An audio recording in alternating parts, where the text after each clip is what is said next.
If you haven't filed taxes in 2, 5, or even 10 plus years, this video is for you. Now, first, let me say you're not alone. Life happens, and maybe it started with one missed year and it just snowballed.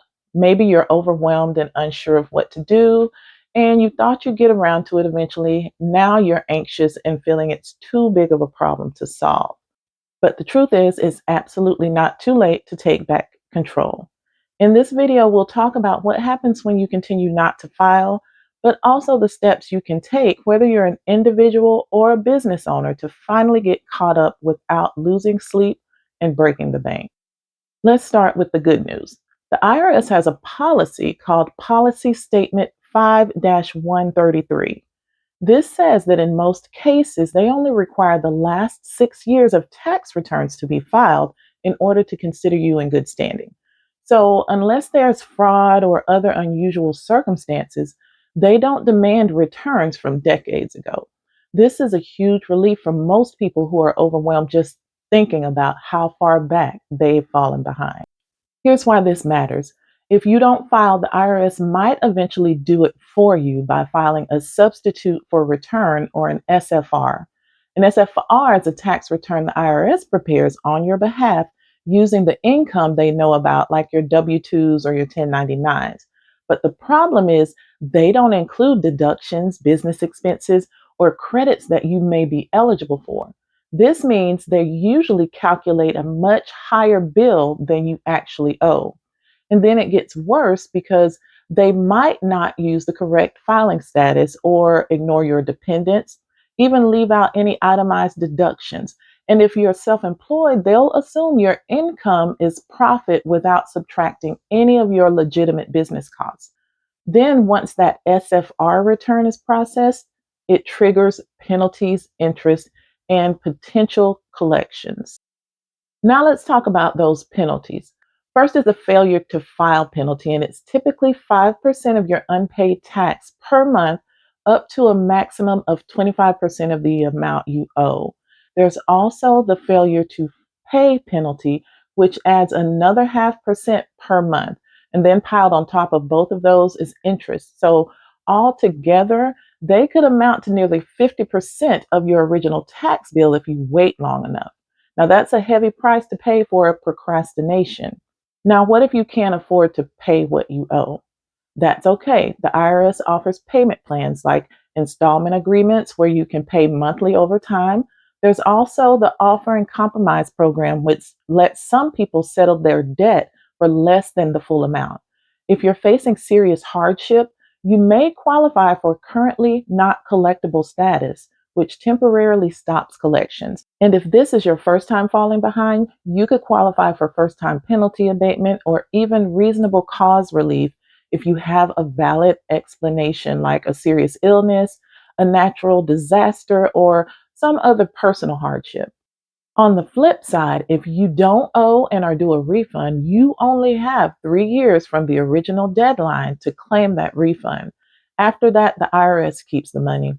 So, for example, the deadline to claim a refund for your 2021 tax return was April 15th, 2025. If you missed it, then it's gone.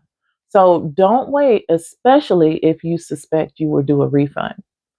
Now, you might be wondering, how do I even start if I don't have all of my records? That's a great question. You can request your wage and income transcripts from the IRS. These will show all the W-2s, 1099s, and other tax forms that the IRS has on record as being filed under your name. You can get them on the IRS website if you set up an online account, but if not, you can request them by mail using Form 4506T. However, for those of you who are self-employed or may have other unreported business income and expenses, you may need to reconstruct your records using things like bank and credit card statements, receipts, or past invoices. All right, let's go over how to actually get caught up. First, you'll want to figure out what years you need to file. If the IRS has sent you letters like a CP 59 or a CP 515, those notices are going to tell you which tax returns you're missing. But if you're not sure, use your IRS account transcripts. It can show you which years you're unfiled or years that the IRS filed an SFR return for you. Then comes the question of what order to file in. So here's my suggestion. Now, if you're at risk of losing a refund because that 3-year statute of limitations is coming close, file that one first before the deadline expires. But if refunds aren't an issue, then I recommend just starting with the oldest year first and working your way forward. That's because some tax deductions like capital losses, net operating losses, or charitable contributions can carry forward to later years, and filing out of order could cause you to miss out on those benefits. Now, once you know your filing years and you have your records or transcripts ready, it's time to prepare the returns. For recent years, you may be able to e-file. So that's typically going to be the current year plus 2 prior years. Now, for older returns, you'll need to mail them in. And this is important. Either mail each return separately or place each one in its own envelope inside a larger envelope. Don't just paperclip everything together and hope for the best. Also, I recommend using certified mail or a delivery confirmation service so you have proof that the IRS received your returns. Now let's talk about staying on track moving forward. First, keep your income and expense records organized all year long, especially if you're self-employed. Everyone should keep a folder, whether it's digital or paper, where you save every W-2, 1099, and any other relevant tax document that you receive. Next, set a calendar reminder every January and April so you don't forget those deadlines.